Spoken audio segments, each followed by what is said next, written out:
이순신 프로젝트가 내세우는 가치관과 비전은 세 가지입니다. 첫째, 글로벌 경쟁력을 확보하여 양질의 일자리를 만들자. 둘째, 미래 세대에게 빚을 떠넘기지 말자. 셋째, 훼손된 민주주의를 회복하자. 이순신 프로젝트는 이런 비전을 실행할 수 있는 대안을 가지고 있습니다. 이순신 프로젝트는 문제를 해결할 수 있는 젊고 능력 있는 정치인들을 키워내고자 합니다. 새로운 정치인들을 중심으로 기성 정치권을 물갈이하는 것이 이순신 프로젝트의 목적입니다. 젊고 능력 있는 분들을 기다리고 있습니다. 이순신 프로젝트에서 제대로 된 정책 훈련을 받으면 국회의원, 지자체장, 대통령이 되어서 한국을 바꿀 수 있습니다. 적극적으로 도전하세요. 기다리고 있습니다.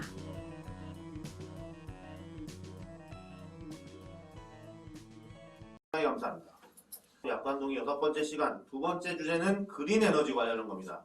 특히 이제 그린 에너지를 뭐라고 해야 되나요? 김씨님.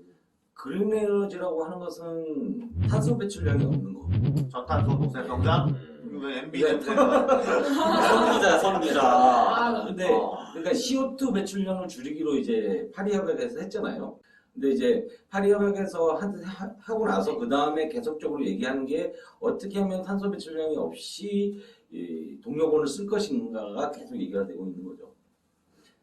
지금까지 와서 보면 맨 처음에는 이제 그 방법이 전기를 얼마만큼 효율적으로 쓸 것이냐로 갔어요. 그러니까 손실을 얼마만큼 줄일 수 있는 방법이 뭐냐라고 하니까 손실을 줄이면 그만큼 사용량이 이제 많아지니까 이제 탄소 배출량이 줄어다가 그런데 이제 얘기가 어떻게 됐냐면 그러면 그린 에너지 그러니까 탄소를 배출하지 않는 에너지를 만들자라고 했던 게 이제 태양광 얘기가 나오고 풍력 얘기가 나오고 했는데 우리가 예전부터 탄소를 배출하지 않는 전기 생산 방법이 있었어요.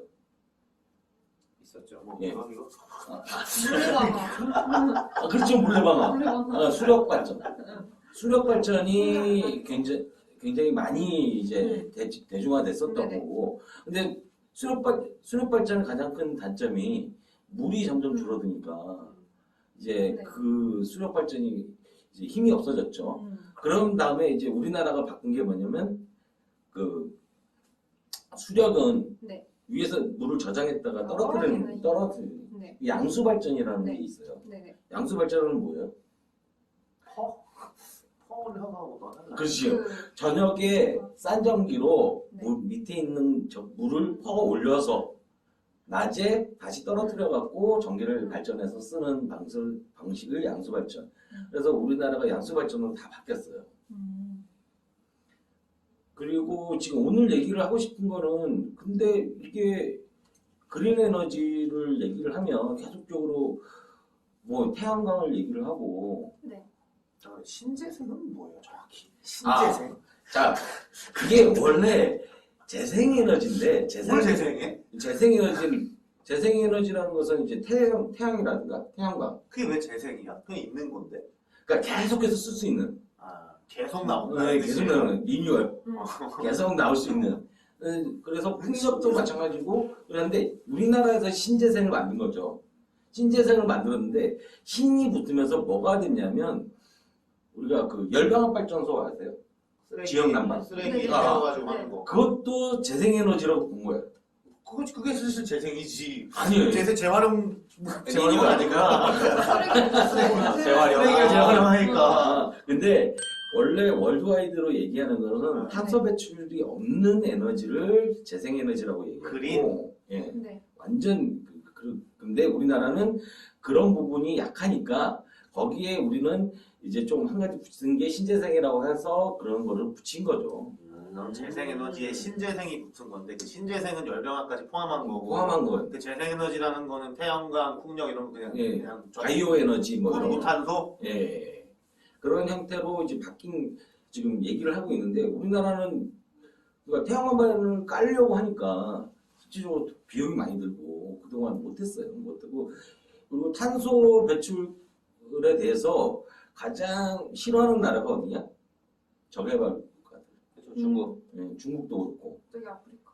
뭐 그런 데서는 경제 발전을 하려고 그러면은 에너지가 있어야 되는데 그런 에너지를 그 신재생 에너지로 하려면 비용이 많이 드니까 싼 석탄 갖고 어떻게든 이렇게 에너지를 생산해서 발전을 해야 되니까 경제 발전을 이루어야 되니까 그래서 그걸 반대를 했는데 여기서 또 반대한 나라가 있어요.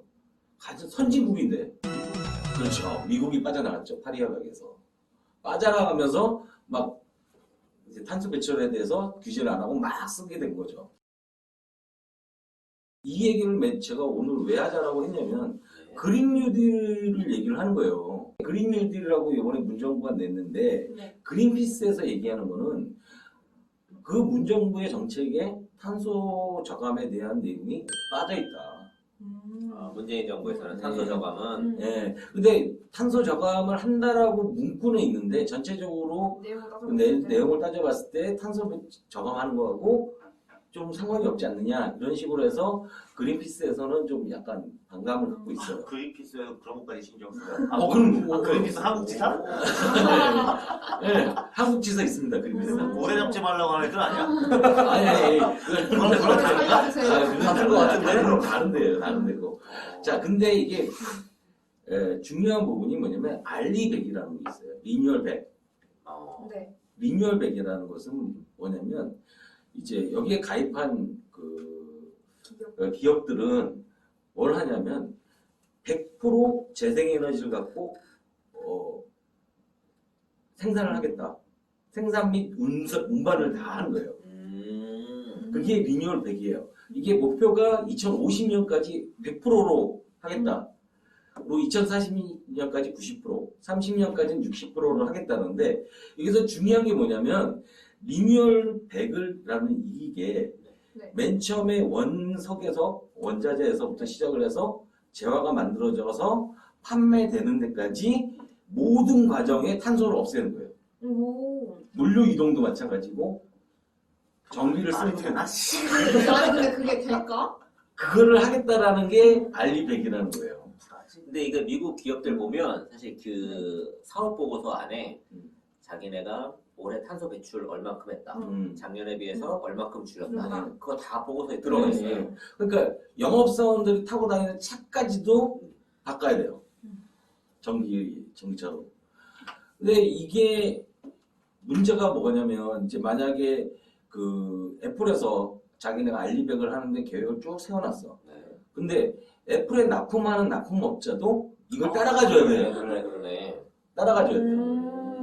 그 안에 있는 그 제품 이거 부품을 생산하는 하청업체 그런 사람들도 다 따라가줘야 돼. 그러면 복잡해지겠네. 그렇게 안 하면 그쪽에서 못 써요. 아 너희는 그거 그 생산 과정에서 탄소가 배출됐으니까 너희 건 안 써 이렇게. 예, 그래서 이번에 테슬라가 LG 화학에다가 그 물어봤어요. 너네 탄소 배출량이 얼마냐? 라고 물어봤어요. 그런 식으로 이제 부품을 팔 때도 탄소 배출량에 대해서 보고를 해야 되고 그것을 100% 탄소를 없애는 계획을 짜놨는데 우리나라 같이 수출을 많이 하는 나라에서는 안 되면 안 될 거 아니에요. 사람이 숨 쉬는 거 빼는 거야. 실제로 일하다가 나오는데 다 기계로 해야 되나? 그왜 축산 예. 광고처럼 연예인 같은 자연적, 햄버거 집에서는 그 소를 쓰지 말아야 되나? 자연적인 어떤 그런 배출은 그걸 얘기하는 건 아니겠지, 설마. 그리고 인공적인 배출을 할 수 군의 없다는 식당에서 거예요. 소고기 먹으면 안 될 거 아니야. 네. 근데 여기 보면 지금 현재 200여 개의 업체가 가입을 했고요. 거기에 대단한 업체들이 많이 들어가 있어요. 그래서 2030년까지 줄이겠다라는 업체도 있고, 근데 여기 2050년까지 못 갈 업체도 보이는 거 같은데. 많은 업체들이. 일단 발 담그고 보는 거지. 일단은 말만. 네. 그래서 이 알리백을 우리도 준비를 해야 되기 때문에 그쪽으로 가지 않으면 안 되는 상황이긴 해요. 네. 근데 탄소 배출을 가장 안 하고 가장 싼 전기를 만드는 게 뭔지 아세요? 뭔가요? 태양 거? 아니요. 비싸잖아, 태양은. 탄소 비싸나?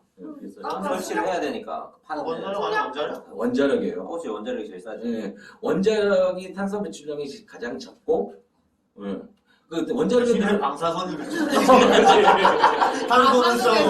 아주 안 좋다는 편견이 있어. 근데 그러니까 탄소 따위 배출하지 않아. 탄소 따위 배출하지 않는데 우라늄 같은 거. 원자력은 문제가 방사선을 배출하는 것이 문제가 아니라 폐기물 때문에 문제예요. 그렇죠. 폐기물.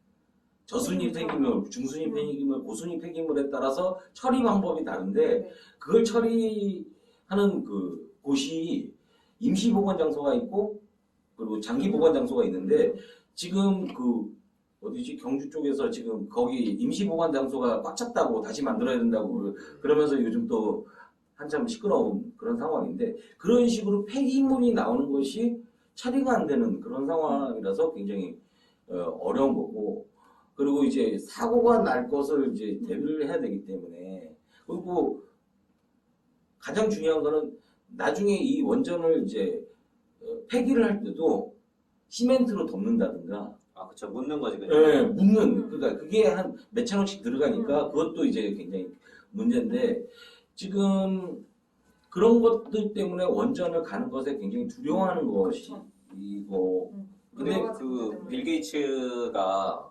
저거 자기 이제 재단 세워서 네. 거기서 원자력과 관련해서도 설계 단계에서부터 새로 다 해서 원자력 발전을 아예 새로 그 만들었더라고요. 그래서 거기에는 원료 자체가 폐 그 원자로 폐 원자로를 가지고 원자력 발전을 하고 지금은 해안가에서 그 바닷물을 이용해서 이제 그 냉각을 시키는 그래서 해안가 중심으로만 그 원자력 발전소가 있는데 이거는 그 내부에 그 대륙 안에서도 그 물 없이도 냉각이 가능한 형태로 그래서 하는 걸 다 설계를 했고 그 다큐멘터리에 보면 시진핑하고 이제 계약까지 했대. 시진핑하고 계약해서 이제 중국에 팔아야지 했는데 럼프형이 당선됐네. 그래가지고 그 계약에 다 이게 어그러져서 자기를 못 하고 있다 그 얘기를 하던데 어쨌든 거기 말을 들어보면 원자력 발전이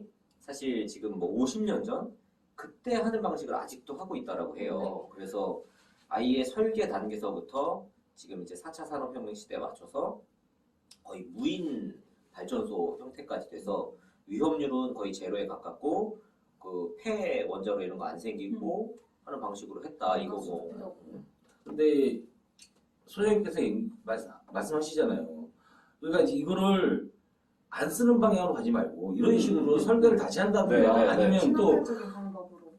그 처리하는 방법을 연구해서 이렇게 발전을 하면 오히려 더 빠르지 않을까라는 생각을 하는 상황인데 지금 뭐 태양광 발전이 점점 이제 코스트가 떨어져서 많이 떨어지긴 했는데 그 부분에 대해서는 다시 얘기를 할게요. 근데 그게 좀 아직까지는 그 방법이 지금 많이 쓰이지 않는 것 같아요. 근데 알리백에서 가장 중요한 게 아까도 말했지만 탄소 배출이잖아요. 네. 탄소 배출을 가장 많이 하는 게 전기거든. 근데 전기가 지금 어떻게 생산이 되는지 아세요? 전기 생산. 써놨잖아. 전기기관이 터빈을 돌려 전기가 생산됩니다. 예, 증기기관이 터빈을 돌려서 전기가 생산돼요. 이 증기기관 언제 만들어졌죠? 그 영국 산업혁명 시대 그때 아니에요? 써있네. 1765년 제임스 와트가 뉴컴원의 증기기관을 개량해 현재와 같은 모양의 증기기관이 등장했습니다. 이게 이거 안 쓰잖아. 근데 이 터빈을 쓰는 거. 터빈을 쓰는 거. 증기 터빈은 기원전 130년경에 만들어졌다고 해요. 저런 거 진짜 완전 천재 아니야? 그러니까 시대에 그렇게 만든 거. 돈 많이 그리고 벌어. 현대식 증기 터빈은 현대식으로 만든 지금까지 쓰고 있는 전기 터빈은 네. 84년도에 영국 찰스 파슨스가 직류 전기 터빈을 만들었어요. 그리고 이후에 그 또 교류 터빈이 만들어져요. 근데 잘 생각을 해보면 1700년, 1760년, 1800년 이전에 만든 증기 터빈을 갖고 아직도 쓰고 있는 거예요. 그쵸? 아직도. 그러니까 원전이 뭐예요? 그러니까 터빈을 돌리는 방식을 쓴다고. 그치. 터빈을 돌리는 동력은 원자, 뭐 석탄 다 따로 아니, 있는데 그러니까 원전도 마찬가지로 돌리는 건 결국에는 터빈. 물 끓여서 돌리는 물 거야. 끓여서 돌리는 거예요. 석탄 화력발전소도 다 물 끓여서 돌리는 거고.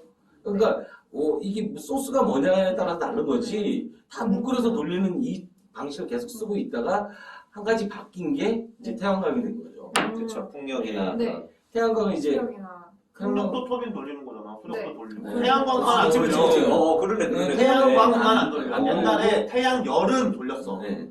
태양광을 안 돌리는 끓이는 거야. 거니까 태양열은. 그래서 지금 현재 방식 중에 태양광만 그런 물 끓이는 방식이 아닌 화학 반응으로 인해서 만들어지는 전기를 쓰는 대신에 그 거고. 패널을 만드는데 탄소가 생기잖아.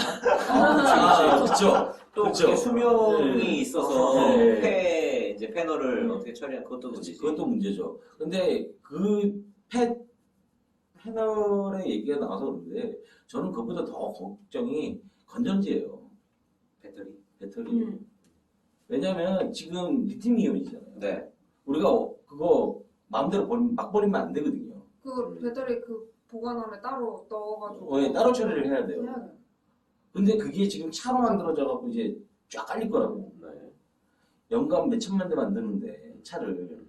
그러면 그게 계속적으로 쌓이면 그걸 어떻게 처리할 거냐는 부분이 굉장히 큰 문제라고 저는 생각을 하거든요. 그래서 그 처리 방법이 없는데 지금 전기차가 생산되는 자체를 저는 좀 아니라고 저는 생각해요. 뭐 나중에 만들어질 수 있겠지만. 근데 여기서 잠시 재밌는 얘기가 이제 DC 전기를 맨 처음 만든 건 에디슨이에요. 네. 에디슨인데 AC 전기를 맨 처음 만든 건 테슬라예요. 그 테슬라. 예, 그 테슬라. 그 테슬라. 예, 테슬라인데 에디슨이 테슬라한테 AC 특허를 내서 AC 그 전기를 만드는 것을 특허를 내서 사업을 하자라고 했는데 테슬라가 거부를 했어요. 이런 좋은 기술은 그 공개를 해서 많은 사람들이 누려야 한다. 근데 에디슨이가 화가 나고 뭐 매스컴이라든가 이런 뭐 과학자랑 다 연합을 해서 테슬라를 완전히 매장시켜서. 그래서 이게 음모론 아닌가요? 아니요. 현재 실제로. 예, 실제로 그랬어요. 음. 그리고 테슬라가 또 한 가지 만든 네. 것 중에 하나가 뭐냐면 번개를 충전을 해서 네. 그걸로 전기를 쓸 수 있는 방법도 만들었어요. 음. 근데 그게 상용화되지는 못했어요. 왜냐면 그것도 저기 전기 파는 애들이 다 싫어했거든. 무료로 쓸 수 있어서. 근데 지금 생각해보면 어디다 건설하지? 번개는 어디서 칠지 모르는데 그런 문제가 좀 있긴 한데 하여튼 그랬다고 해요. 그러니까 AC와 DC가 나왔어요. AC는 뭐예요? 이게 중요해요. 왜냐면 전기가 어떻게 흐르는지. 송전을 하잖아요. 네. 송전을 하잖아요. 전기가 전송이 됐잖아요. 전송이 될 때는 DC로 전송을 안 해요. AC로 변환을 해서 전송해요. 네. 근데 모든 그 태양광 에너지는 DC로 나와요. 네. 그리고 풍력 발전은 AC로 나올 거고 뭐 이렇게 모터 돌아가는 쪽은 이제 AC로 나오는데 AC가 뭐고 DC가 뭔지는 차이는 모르죠. 근데 이거 분명히 배웠던 기억이 나거든요. 중류교류 뭐 이거 제 많이 저기 중학교 3학년 기술 사인 시간에 코사인으로 노는 거가 A씨고 그거잖아요. 이걸 근데 사이드 사인 안 배웠고 어떤 역사 시간에 배웠던 그러니까 돌려서 나오면은 A씨고 네. 그냥 건전지에서 나오면 D씨고 네, 화학 맞아요. 반응으로 나오면 근데 이제 AC는 이렇게 펄스 형태로 파형으로 날아가요. 네. 그러니까 플러스 220V, 마이너스 220V, 플러스 220V, 마이너스 네. 220V 이렇게 파형으로 나가요. 이유가 DC로 쭉 나가 전류가 흘러버리면 열이 굉장히 많이 발생해요. 계속 유열이 나서 나중에 터져요. 그래서 이거를 플러스 마이너스를 계속 왔다 갔다 하니까 이게 냉각이 됐다가 다시 열을 받았다 냉각이 됐다 열을 받았다 하니까 이게 전송을 할 수가 있는 거예요. 그래서 AC가 나오면서 멀리 전송이 가능하게끔 됐어요. 근데 DC는 멀리 전송이 안 돼요. 아까도 말했듯이 열이 나니까 저항성분 때문에 열이 나니까 그래서 저항성분 때문에 열이 나서 네. 멀리 전송이 안 되는데 네. 가장 저항성분이 없는 게 뭔지 아세요? 금이에요. 금. 시간 없어요. 네. 그래서 네. 우리 노트북 펜 노트북 이렇게 누가 가져가잖아요. PC 맞아. 그래서 거기서 금 빼서 쓴다고. 금 들어가고 노트북에서 금 들어가니까 함부로 버리지 말라고. 네, 근데 태우지 마세요. 뭐 쓰지 못해 일반 사람들이. 그렇습니다. 그래서 이게 전기가 이런 식으로 만들어지는데 전기를 모든 곳에 쓰잖아요. 그래서 이 전기를 어떻게 쓸 거냐가 가장 중요한데 그걸 지금까지 생각해봤다가 이제 요즘은 전기를 어떻게 생산할 거냐라는 것으로 갔는데 지금 그린 뉴딜 정책에서 보면 그 풍력하고 태양광하고 두 가지가 나오고 있어요. 그런데 네. 풍력은 터빈을 돌리잖아요. 네. 프로펠러를 돌려서. 네. 그리고 이제 태양광은 면적에서 빛을 받아서 하는 거죠. 네. 네, 프로펠러를 돌리는 것과 빛을 받아서 해서 우리나라의 면적이 한 0.4% 정도를 다 신재생 에너지를 생산할 수 있는 면적을 가지게 됐대요. 0.4%가 어느 정도냐면 우리나라에 지금 있는 골프장이 0.5% 면적이 0.5% 정도 돼요. 그 정도로 태양광판도 깔고 막 풍력 발전소도 깔고 한다라는 거예요. 근데 여기서 중요한 게 풍력의 이 프로펠러의 크기에 따라서 발전량이 달라요. 지금 현재 2016년도에 나온 게 프로펠러의 크기가 187m예요. 그러면 이제 그 기둥에까지 해서 한 250m 정도 높이까지 돼요. 네. 어마무시하게 큰 게 엄청 크죠. 엄청 크게 게 생기잖아요. 문제는 이게 돌아가면서 소음이 발생한다는 거예요. 그 소음이 400m가 넘어도 40dB, 40dB이면 어느 정도냐면 좀 냉장고라고 냉장고라고 써 있는데 이 냉장고는 약간 소음이 심한 냉장고. 공업용 냉장고 이런 거요? 네, 소음이 심한 냉장고 정도. 400m 뒤에서도. 예. 그럼 500m가 넘어가도 소음이 들린다는 네. 거죠. 이런 식으로 소음이 나기 때문에 대체적으로 육지에 설치하기가 굉장히 어려워요. 사람 사는 데는 사람 네. 죽어도 가는. 그래서 풍력 발전대 있는 이렇게 영상 같은 거 쭉 보면 주위에 아무것도 없죠. 아, 그렇죠. 아무것도 제주도 가도 사실 바다 네, 위나 바다에. 바다 네. 근처. 근처에. 근데 이제 바다 위에다 놓는 이유가 육지보다 바다가 바람이 더 많아서 생산이 더 많이 돼서 바다에 놓는 거예요. 설치비는 바다가 훨씬 많이 들죠. 아, 그렇지. 기반도 다 네. 지금 막 이렇게 세워야 되니까. 그렇죠. 힘들겠지. 그래서 힘들어서 육지보다는 바다가 더 그 건설비가 많이 들지만 생산량이 훨씬 많기 때문에 바다로 다 나가고 있어요. 근데 방금 전에 얘기했던 바다로 나가는데 예전에는 해안에서 한 10m? 10m 이내에 풍력 발전을 달았어요. 근데 시끄럽잖아. 그쵸. 그렇지. 시끄러워서 점점점 밖으로 멀어졌어요. 멀어지다 보니까 요즘은 해안에서 40km까지 떨어져야 된다는. 왜? 그 사시는 분들이 나는 바다를 보기 위해서 집을 샀는데 풍력 발전기 저거 보인다. 치워. 눈치가 있는데. 치워 해갖고 지금 미국에서 이게 굉장히 사회적인 문제가 돼갖고 점점 너무 멀어져서 40km까지 나갔어요. 해안선에서. 그러면 어떻게 되냐? 수심이 깊어져요. 그렇지. 멀리. 수심 25m를 축을 만들어야 돼요. 수심 25m면 10층짜리 높이 건물 아파트 10층 정도? 10층 정도의 밑에 작업을 해갖고 거기다 풍력 발전기를 달아야 되니까 너무 비용이 많이 드는 거예요.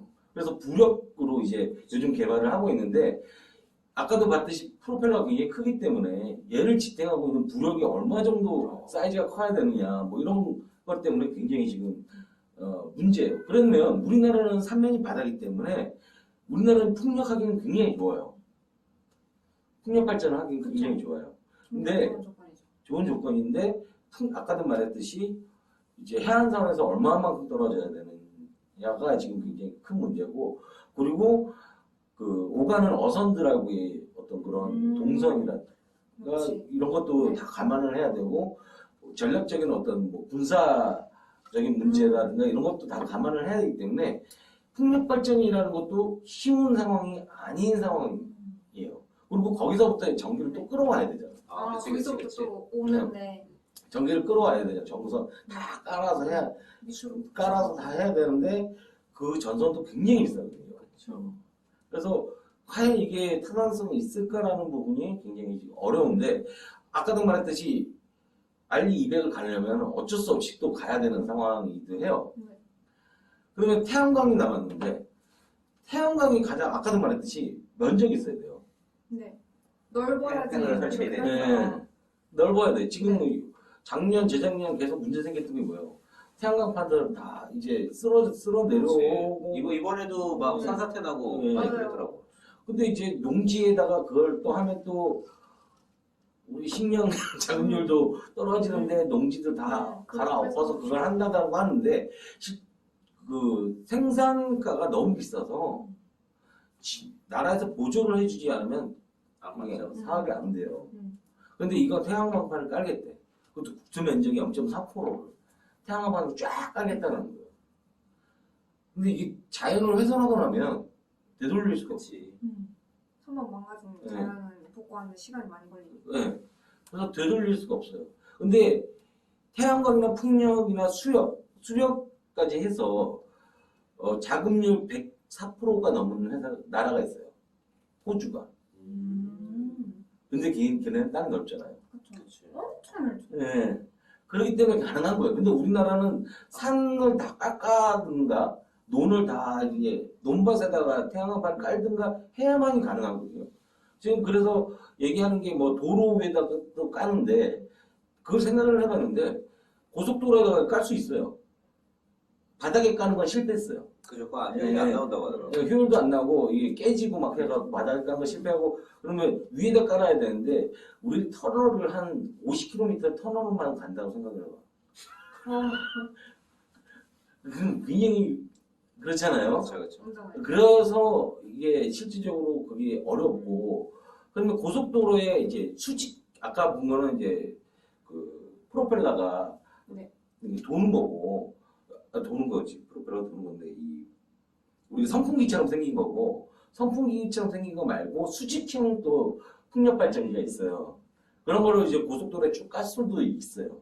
있는데 그 부분은 이제 발전량이 그렇게 크지 않아서 아까도 같지만 팬 크기에 따라서 발전량 차이가 크기 때문에 그리고 지금 현재 보면 우리나라의 태양광 에너지를 할 수 있느냐 굉장히 지금 제가 보기에는 굉장히 어렵다고. 어려운 그러니까 이게 코스트가 맞으려고 그러면 면적이 넓어야 돼요. 대규모. 일조량 같은 것도 되게 중요하잖아요.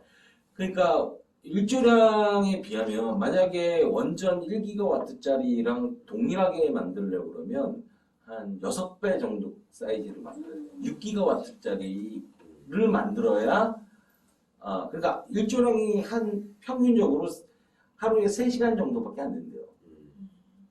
연으로 따졌을 때. 그러면 3시간 일조량을 갖고 만들어야 되기 때문에 원전은 뭐 24시간 돌아가는 거잖아요. 그렇죠. 거기에 맞추려고 그러면 거기에 몇 배를 의 양을 만들어야 되고 그러려면 이제 태양광을 다 깔아야 된다는 더 많이 깔아야 된다는 그런 문제가 있기 때문에 이거는 굉장히 옛날 태양광을 또 어디다 깐다라고 그러면 저수지 위에다가 아, 그렇죠, 그렇죠. 예. 그건 또 녹조가 생겨요. 음. 그래서 그것도 실패했어요. 대체적으로 태양광판을 어디다 까느냐가 굉장히 큰 문제예요. 근데 이제 아프리카나 이런 데는 진짜 사막화되어서 넓은 면적이 있는 데는 그건 가능해요. 이 다음에 나온 게 지금 요즘 나온 게 어떤 사람이 디자인을 한 거고 옛날 건담에서 나왔던 건데 예, 그 지구 주위에 토성처럼 띠를 태양광 띠를 이렇게 쭉 인공위성 띄우듯이 띄워서 쭉 해서 해야 되는데 그 전기를 어떻게 갖고 올 거냐? 무선성전? 아니요. 무선성전? 무선 성전에 타워를 만들어서 연결을 했어. 그 지구에서부터 예. 인공위성 다 이렇게 쭉 만들고 예, 그 타워를 띠 만들고. 하나 만들고 그거를 지키는 게 건담이었어요. 이거는 자 그린 뉴딜을 하려고 풍력이랑 태양광을 음. 한다고 지금 밀고 있는데 지금 둘 다 둘 어렵다. 굉장히 어려워요. 네. 그러니까 우리나라 이 다음 조건, 방향 가시죠. 네. 조건에서 굉장히 어려워요. 그런 다음에 이제 그러면 가장 좋은 거는 뭐냐면 이제 지금 우리나라가 이것을 어떻게 할 거냐에 대해서는 정책 아카데미에서 좀 얘기를 하고요. 그 대안은 있어요. 대안은 있는데 근데 이제 우리나라가 또 얘기하는 게 이제 수소에 대해서 얘기를 해요. 현대차 관련해서도 그렇죠. 수소 엄청 밀고. 수소 근데 수소 자동차가 친환경 자동차가 아니다라는 얘기를 하잖아요. 아니죠. 수소는 네. 왜 아니라고 생각해요? 왜냐면 수소 만드는데 이제 그렇죠. 그죠. 그런 게 수소 만드는 것이 이제 방법이 여러 가지가 있는데 그게 다 이제 탄소로 배출하기 때문에 네. 만드는 과정 자체가 네, 친환경적이지 않으니까. 부생수소가 있고 부생수소는 그 기름이라든가 이런 것을 이제 개질을 할 때 네네네. 나오는 수소를 부생수소라고 해요. 네. 그리고 석탄에서도 네. 수소를 뽑아낼 수 있어요. 네. 그것도 탄소가 나죠. 그리고 천연가스 개질 방법도 탄소가 배출을 해요. 네. 가장 좋은 거는 물 전기 분해. 이거 좋죠.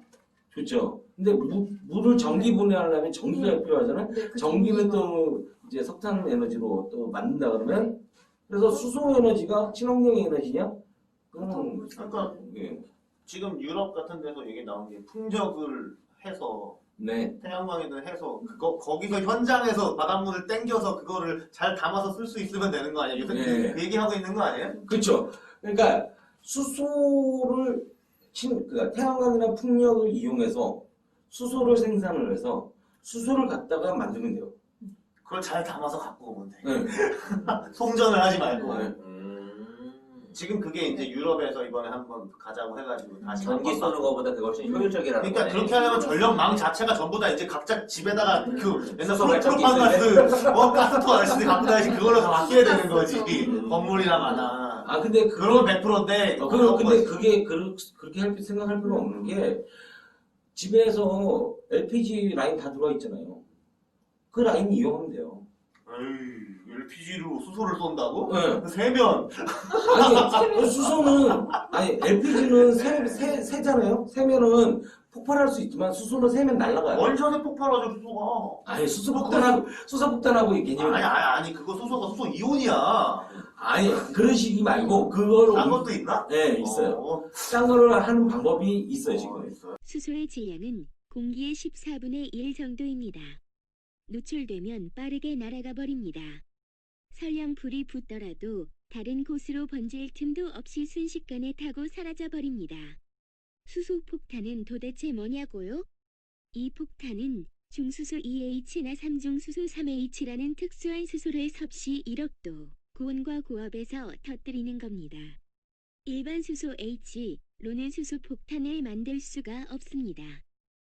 그래서 그걸 이용하면 되고 지금 뭐 70기압을 뭐 하니 뭐 그걸 만들기 위해서 용기가 굉장히 네. 비싸네 하는 것은 작은 공간에 대량의 수소를 넣기 위해서 이런 데에다가 네. 탱크 만드는 네. 게 넣기 위해서 그런 기압이 필요한 거지 실질적으로 수소를 쓰기 위해서는 그런 기압이 필요가 없어요. 그러니까 수소를 써서 수소 연료전지 그러니까 수소 발전기가 있어야 되는 거야. 그렇죠. 그쵸. 수소를 건물 만들면 밑에 그런- 건물이나 네. 어떤 건전소 같은 이런 우리- 도시 시설에 네. 수소 발전이 있어야 되는 우리 거야. 이렇게 생각해보자고요. 네. 수소를 어떻게 만들어? 수소 발전기가 차에 들어가는데 네. 그건 전지고 아니요 수소 발전기가 들어가요? 전지가 들어가는 게 아니라. 거기에 수소를 그게 넣어서 뭐지 뭐. 다시 네, 수소를 넣어서 전기를 수소가 발생시키는 전기를 거지. 발생시키는 거예요. 그걸 발전기라고 볼 수도 있고 건전지라고 볼 수도 있는 거지. 아니 건전지는 따로 있고 배터리는 따로 있고. 그러니까 네, 근데 발전기라고 이게. 수소 자동차는 수소 발전기야. 건전 배터리 수소 연료전지가 아니고 연료전지라고 하는데 수소를 갖고 전기를 만드는. 그걸 연료전지가 발전기잖아. 뭐 어떻게 되는 거야? 아저씨 아니, 파이브가 그러니까- 있고 정리 좀 해줘야지. 수소를 이용해서 아니. 전기를 만든다. 그거. 수소 연료 전지. 그러니까 연료전지라는 네. 게 얘는 뭐 알코올도 있었고 네. 뭐 여러 가지 네. 있었는데 그러니까 그런 전기를 생산해내는 것을 연료전지라고 하는 거예요. 그래서 발전기지. 예, 그 발전기에 차에 들어갈 정도 사이즈이기 때문에 집에 보일러실에 들어갈 수 있다고. 그러니까 그런 식으로 전력망 자체 그러면- 공급체가 바뀌면 이게 가능한 얘기죠. 우리 집에 그 인덕션을 놓자마자 LPG가 끊었어요. LPG를 중단했어. 쓸 일이 없어. 아, 열방압이 되고 그치. 열방압이 되고 되면 쓸 일도 없네. 쓸 일이 없어요. 쓸 일이 없기 때문에 그런 신도시들은 대체적으로 다 지역 난방 공사가 있기 때문에 쓸 일이 없어요. 그러면 인덕션을 바꿔버리면 그 라인에다가 그대로 발전기를 연결을 해서 전기를 생산해서 쓰면 돼요. 근데 그게 아까 말했듯이 샌다라는 것은 우리가 막연하게 70기압이라는 그 기압이나 수소폭탄이라는 그런 개념이 있는데 그거하고 전혀 상관. 만약에 수소폭탄이라는 그런 개념이 있으면 전기차, 수소차를 만들 수가 없었어요. 수소폭탄 얘기하는 거잖아. 여하간 원자력 폭탄인 거고 이거 그러니까 수소가 근데 압축이 된 상태인 거죠? 그러니까 나는 아까 수소를 저쪽 먼 바닷가에서 돌려가지고 생산을 해가지고 갖고 와서 쓰는 걸 얘기했는데 지금 맞아요. 갖고 와서 쓰는 게 아니라 그 바로 이게 여기서. 관으로 쏠 수 있다는 얘기잖아요. 자, 그게 돼? 먼 바다에서 생산을 해서 그 생산한 수소를 서울까지 이동을 해서 서울에 있는 발전기에 꽂아놓고서 아니 되는 거 서울에 아니야? 있는 발전기다 꽂는 게 아니라 서울에 있는 어떤 그 기업 뭐 건물이나 뭐. 도시가스라든가 이런 데서 가정으로 쏴주면 돼요 수소를. 그러니까 수소를 쏘는 게 아니라 그걸 가지고 발생한 전기를 쏴주면 되잖아. 전기를 전력망을 있으니까. 쏴줘도 그게 되는데 되냐는 거지. 나 그게 궁금한 거야. 아니 그것도 가능하죠. 그러니까 그렇게 되면은 쉽게 되겠네. 예. 가정마다 LPG 갖고 가서 쓰는 듯이 하지 않고 지금 있는 배전 설비가 있을 거 아니에요. 그 배전 설비를 활용해가지고서 발전기만 어때 큰 거 갖다 놓으면은 이 갖고 와가지고 꽂으면은 해가지고 갈 수 있으면 금방 되겠네. 그거는 예. 그러냐는 거지. 궁금한 거야. 이렇게. 가능해요. 그게 가능하다니까요. 그래서 그거에 투자해야겠네요. 그래서 제가 찍어줍시다 우리 방송에서. 이거에 투자하세요? 그래서 저는 생각이 요즘 그런 부분에 대해서 많이 생각을 했고 그걸 만들 수 있는 방법도 그리고 친환경 에너지를 우리나라에 살 수 있는 방법도 많이 생각을 해놨어요. 근데 문제는 수소에 대한 그 생각이 사람들이 많이 바뀌어야 되는 부분이 좀 있어요. 그러니까 우리가 전기차를 생각을 하는데 아까도 말했듯이 전기차의 그 배터리 그게 네. 그 친환경적인 게 아니거든요. 환경을 망가뜨릴 수 있는 용액이 담겨져 있는 거예요. 예. 그런 것들을 처리할 수 있는 방법이 없기 때문에 전기차를 빠르게 수소차로 전환해야 되는 게 제 생각이에요. 그런데 수소를 생산하는 것은 뭘로 해야 돼? 친환경으로 해야 된다는 거죠. 그러니까 태양열이나 풍력 어디다 만들 수 있어요? 아프리카 아까도 말했듯이 아프리카나 사막 이런 데다가 만들 수 있잖아요. 그럼 거기서 생산한 수소를 갖고 우리나라로 갖고 오면 돼요. 그럼 전기가 천연가스 이런 거 수입하듯이 이동을 하는 거거든요. 가스를 수입하는 거니까. 수소를 만들어서 갖고 올 때 수소로 갖고 올 거냐? 수소를 갖고 오는 거죠. 수소를 갖고 오는 거 그거를 저기서 해가지고 갖고 올 수도 있고. 그렇죠. 그렇게 하는 거지. 그래서 우리나라에 굳이 태양광판을 깔고 풍력 발전기를 달고 이럴 필요 없다라는 거예요. 이게 저는 앞으로 나아가야 할 방향이라고 생각을 하는 거예요. 그러니까 우리나라에 지금 얘기하는 거는 다 뭐예요? 건설을 어떻게 할 거니? 뭐 어디다가 스마트 그리드를 어떻게 질 거니? 스마트 그리드를 왜 져요? 풍력이나 태양광은 내 마음대로 전기 생산할 수가 없거든요. 네. 그러니까 생산된 양을 보관을 해서 저녁에 써야 돼요. 그렇기 때문에 스마트 그리드를 만들어야 되는 거예요. 스마트 그리드는 뭐예요? 또 배터리예요. 전국에다 배터리 막 다 이제 갖다 놓는 거죠. 그 자체가 낭비라는 거예요. 수소 탱크를 갖고 온 거예요. 지금 수소 탱크가 우리나라에 많이 있어요. 왜냐하면 그 반도체라든가 이런 산업에서 수소를 쓰기 때문에 이미 수소 탱크는 많이 있어요. 그게 그렇게 크지는 않지만, 그러니까 근데 이제 생산하고 수요를 적절히 맞추면 그만큼의 어떤 댐 역할을 해줄 수 있는 수소통 정도는 금방 만들 수 있다는 거예요. 그래서 앞으로 이 수소 생산에 대해서 좀 더 고민을 많이 하고 굳이 우리나라가 수소를 생산을 해야 돼? 아니면 더 발전을 해서 진짜 집에서 가정에서 공기에서 수소를 빼서 전기화해서 그건 안 될 것 같은데. 하여튼 이런 형태로 좀 더 수소에 대한 생각을 좀 바꿔 나가야 되지 않을까라는 생각을 해요. 일단 말씀하신 게 그린 뉴딜로 하는 태양광이나 풍력이나 이거 다 개소리고 우리나라에서 수소로 가야 되는데 수소를 신재생 에너지로 생산해서 갖고 와서 쓰면은 되는데 생산을 우리나라에서 할 필요 없이 외국에서 해서 갖고 와도 된다. 그쪽으로 투자해야 한다. 그렇죠. 그러려면 국민들의 인식이 좀 바뀌어야 된다. 좋은 결론이네요. 이겼는데. 자, 게스트 마지막으로 결론 다시 한번 얘기하고 갑시다. 네. 자, 게스트 그래서 대한민국 친재생 에너지의 미래는 어디에 있나요? 이순신 정책 아카데미에 있습니다. 좋은 결론이었습니다.